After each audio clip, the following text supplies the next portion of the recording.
Alright, good afternoon to those who listen. It is November 6th, 2024, 3:23 p.m., and this is going to be Kamala Harris's concession speech. They just introduced walls there. So they must be finally getting ready. She's really super late. It was supposed to be at 3 p.m., but it's already 24 minutes after. So I'm just recording this just in case something happens here. Whether there's, she says something cryptic or hidden message or whatever in her speech, or if something actually happens here. You never know what could happen, so I figured I would record. Please welcome the Vice President of the United States, Kamala Harris. All right, here we go.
Good afternoon, everyone. Good afternoon. Good afternoon. Good afternoon. How many times are you going to say good afternoon? Thank you all. Thank you, thank you. Thank you, thank you. So let me say, and I love you back. And I love you back. So let me say, my heart is full today. My heart is full today, full of gratitude for the trust you have placed in me, full of love for our country, and full of resolve. The outcome of this election is not what we wanted, not what we fought for, not what we voted for, but hear me when I say, the light of America's promise will always burn bright. As long as we never give up, and as long as we keep fighting.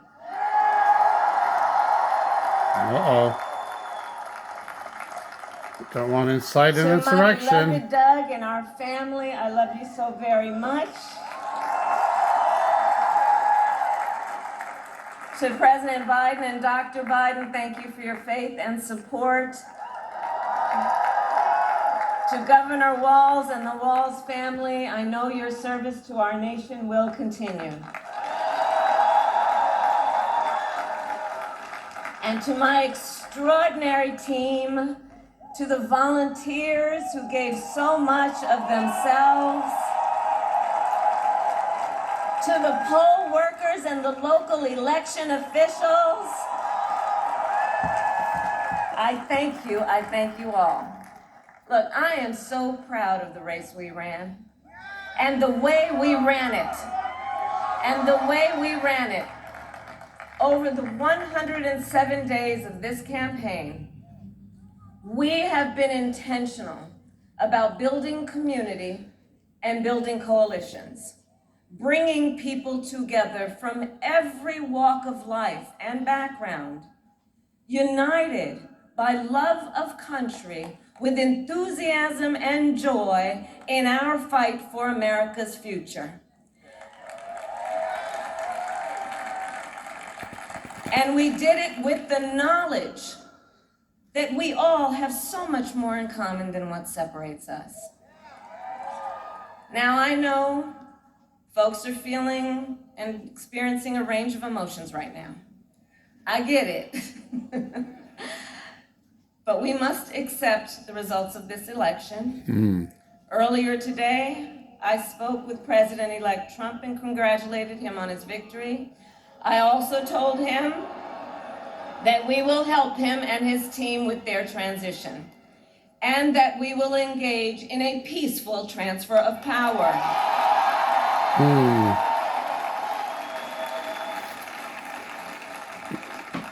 A fundamental principle of American democracy is that when we lose an election, we accept the results. That principle, as much as any other, distinguishes democracy from monarchy or tyranny.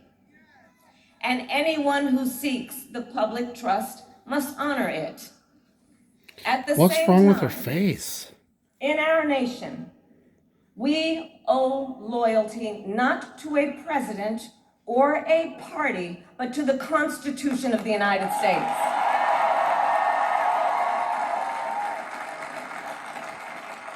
And loyalty to our conscience and to our God.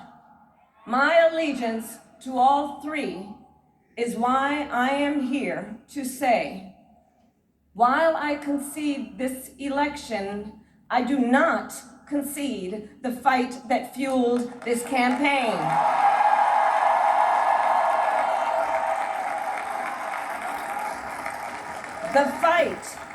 The fight for freedom, for opportunity, for fairness, and the dignity of all people.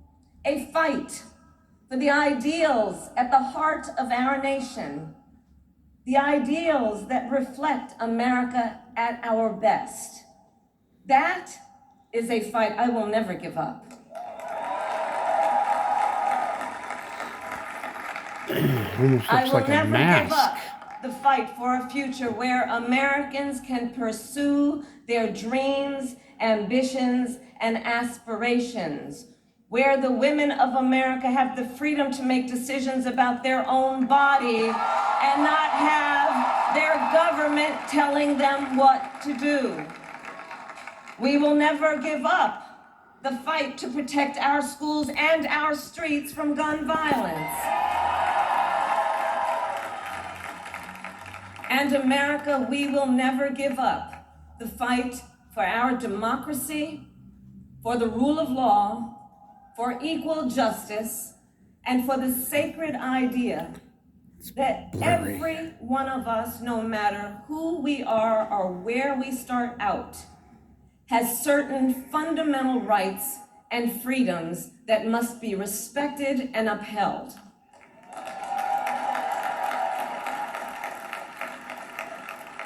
And we will continue to wage this fight in the voting booth, in the courts, and in the public square. And we will also wage it in quieter ways, in how we live our lives, by treating one another with kindness and respect, by looking in the face of a stranger and seeing a neighbor, by always using our strength to lift people up, to fight for the dignity that all people deserve. The fight for our freedom will take hard work, but like I always say, we like hard work.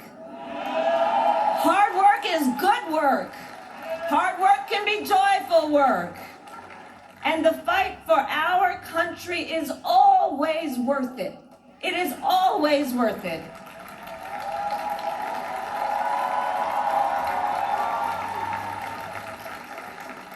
To the young people who are watching, it is, I love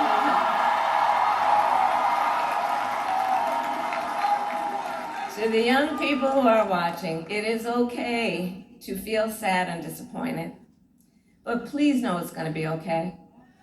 On the campaign, I would often say, when we fight, we win. But here's the thing. Sometimes the fight takes a while. That doesn't mean we won't win. The important thing is don't ever give up. don't ever give up. Don't ever stop trying to make the world a better place. You have power. You have power. And don't you ever listen when anyone tells you something is impossible because it has never been done before.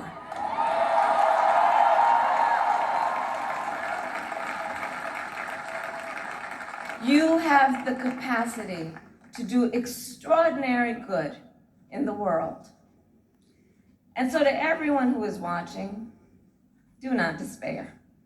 This is not a time to throw up our hands. This is a time to roll up our sleeves. This is a time to organize, to mobilize, and to stay engaged for the sake of freedom and justice and the future that we all know we can build together.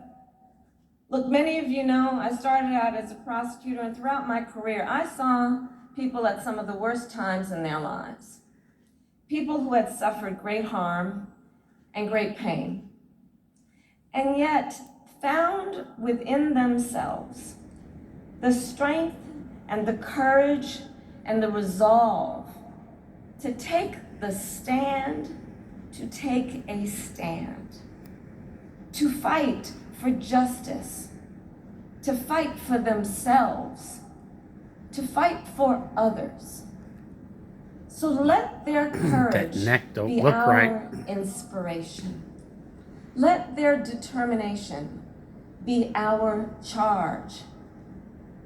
And I'll close with this.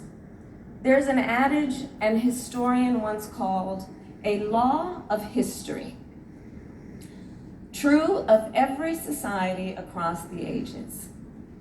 The adage is, only when it is dark enough can you see the stars. I know many people feel like we are entering a dark time, but for the benefit of us all, I hope that is not the case. But here's the thing, America, if it is, let us fill the sky with the light of a brilliant, brilliant billion of stars. The light of optimism, of faith, of truth, and service.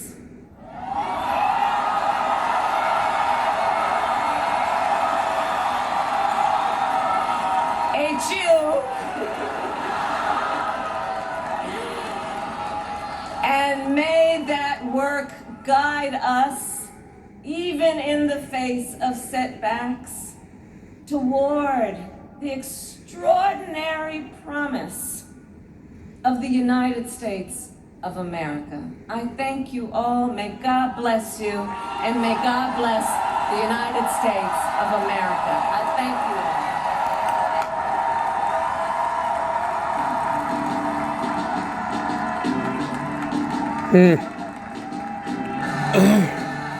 I didn't really hear anything that might be cryptic or hidden message or something. The main thing was her neck. Sorry. It's the only thing I got for you, I guess. Sounded like a good speech, really, overall.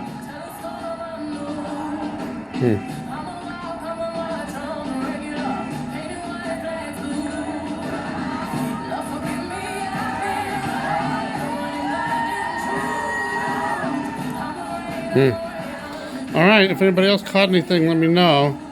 But it just seemed like a normal speech.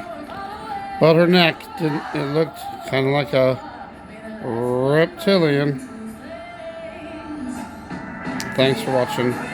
God bless.